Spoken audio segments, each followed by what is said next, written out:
My name is Thomas Botterman. I'm its first Chief Inspector and Head of the Crime Investigation Unit in the police area of Deinze-Zulte-Lievehem. This is an area located west of Ghent in Belgium. Using police drones is rather new in Belgium. In 2015, police drones have been introduced by the Belgian Federal Police. Our police area followed in 2018, and today we have 4 trained drone pilots in our police area. We actually only know little about how police drones can be deployed for the benefit of victims today. Clearly, it is challenging to overcome some of the existing, maybe negative perceptions that people might have about drones.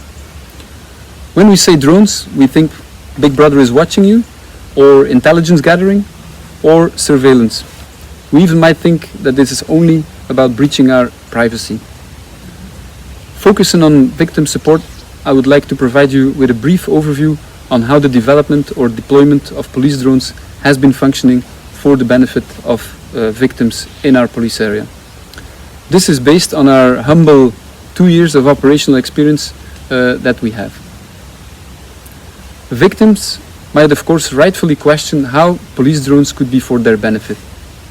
Worldwide, police services are dealing with victims of human trafficking, missing persons, heavy road accidents, large fires or disasters, and a wide range of sometimes very complex crime scenes that all need to be properly managed in order for perpetrators to be prosecuted and victim rights to be protected, and allowing victims to find compensations or answers to their questions they might have.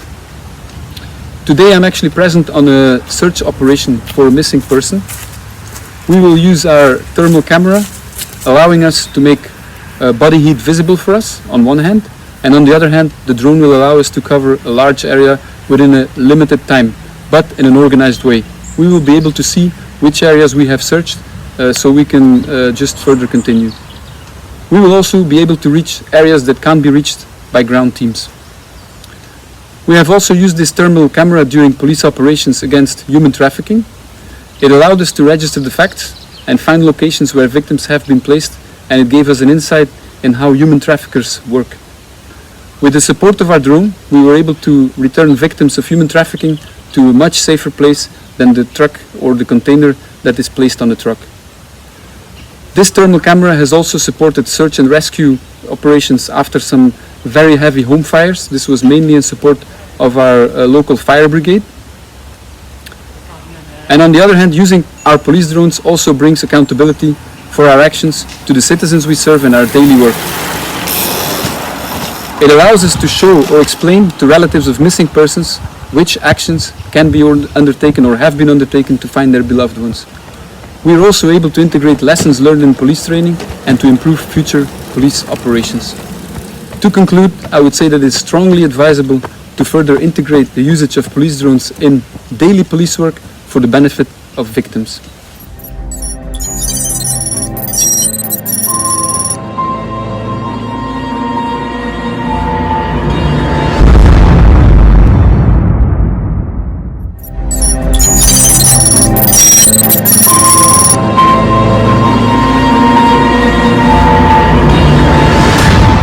Hello, I am Sarah de Valkenaren, social worker at the Deinze-Zulte-Lievehem police zone.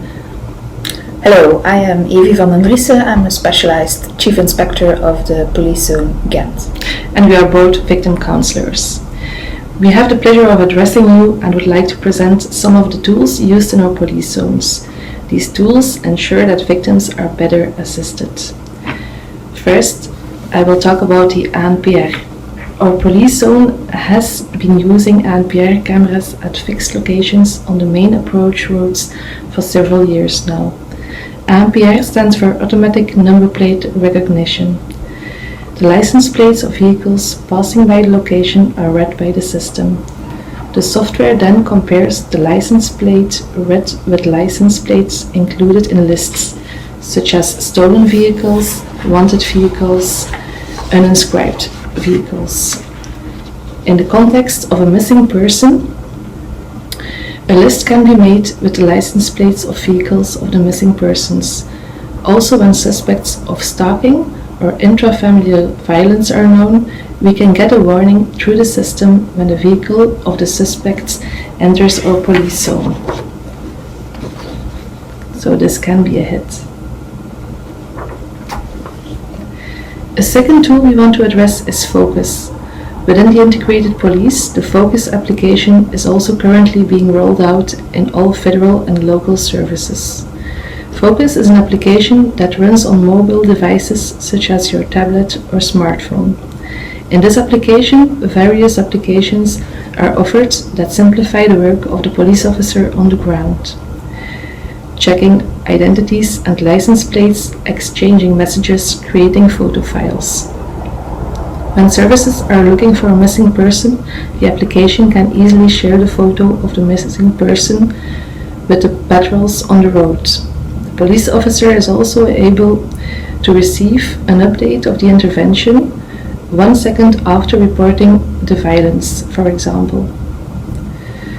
It is always possible to read the information in the police vehicle. When driving towards acts of intrafamilial violence, it is also possible to check whether the suspect is known for similar violence, possession of weapons, etc. Based on the location to which one is driving, one can make a query about previous offenses. These digital tools make the work of police officers easier and more efficient. Digitalization is the future. I present you the mobile stalking alarm. In Ghent we are testing now this since June 2020 with 10 victims of severe stalking. Very important to know is that it is more than just an alarm. It is a cooperation between the City of Ghent, several organizations of social assistance, the local and the federal police, and last but not least the Public Prosecutor's Office.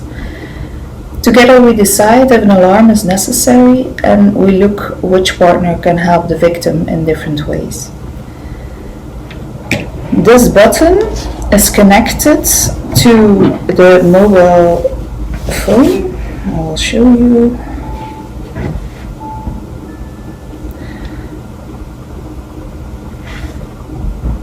When in danger, the victim pushes the button and the cell phone makes an urgent call to the emergency dispatch, where the operator sees immediately that the victim is in danger, and by the GPS coordinates provided by the cell phone, the police knows where to find the victim. Since June, we arrested one suspect twice. The system needs more fine-tuning, and we hope it will be available for every Belgian victim of stalking next year. The project is coordinated by the Institute for the Equality of Women and Men of our federal government. So unfortunately, not every police zone has the same tools.